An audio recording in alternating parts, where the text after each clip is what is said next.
الثانية اللي هو ميسي ثنائية، الكرة لم تمر ثم سفيان فغولي في الاسترجاع يوصلها مباشرة للنيجريدو، وصلت من ماتشيرانو على الجهة اليسرى، الكرة لجوردي ألبا يوصلها لنيمار وسفيان فغولي يتفوق، انطلق سفيان مع جوردي ألبا، الكرة لم تخرج، راح سفيان انطلق هيرة منه عند الكرة، سفيان فغولي ويضيع سفيان فغولي والتغطية ممتازة، ما زالت الكرة لونس يطلبها سفيان على الجهة اليمنى، اي عدل سفيان فغولي هذه الكرة في تصريحاته لاغطية دفاعية من مصطفى عرضية في اتجاه صفر دام، شوف الإعادة مرة ثانية، لا خطأ واضح هنا، خطأ واضح من داني الباش على سفيان فغولي، صفره حكم المباراة.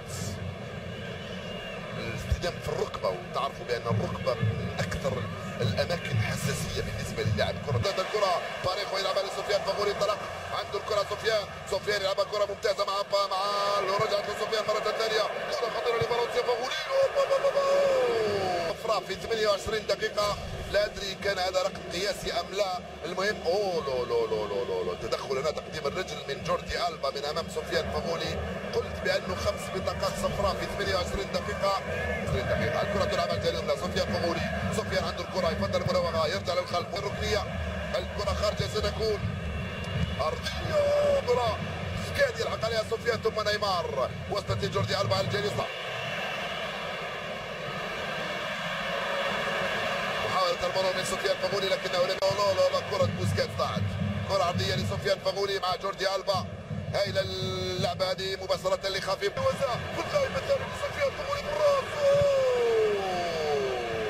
برشلونة رفع الكرة في القائمة الثانية، سفيان فغولي يرتقي يتوصل لسفيان فغولي على الجهة اليمنى، سفيان فغولي في الوسط يلعبها ثم الانطلاقة في هجمة معاكسة عن طريق سفيان فغولي على الجهة اليمنى أمام زوج لاعبين، سفيان يواصل وفيه خطأ،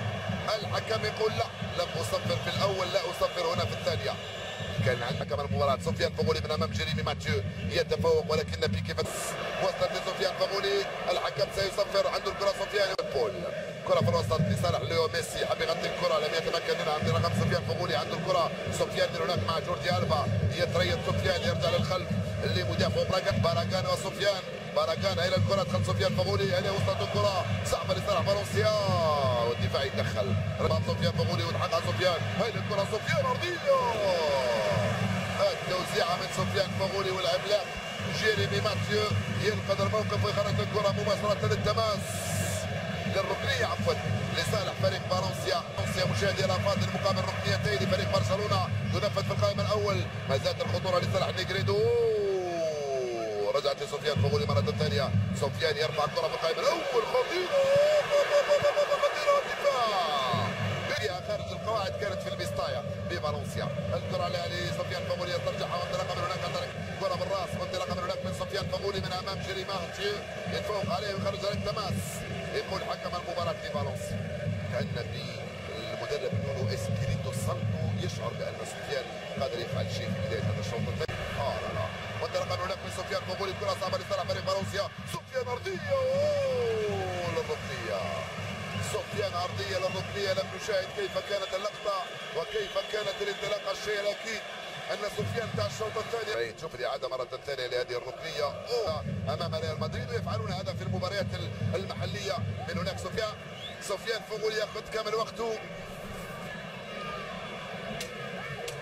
داخل منطقة العمليات، سفيان فغولي ينفذ هذه المخالفة، مرفوعة في القائمة الثانية كثيرا في القائمة الثانية، والدفاع بيكي والحكم يقول خطأ لدفاع البارسا. نعم هدف، ولكن رودريغو يرجع مرة ثانية، ليس فالنسيا 4 مهاجمين من هناك، هنا من نيجريدو،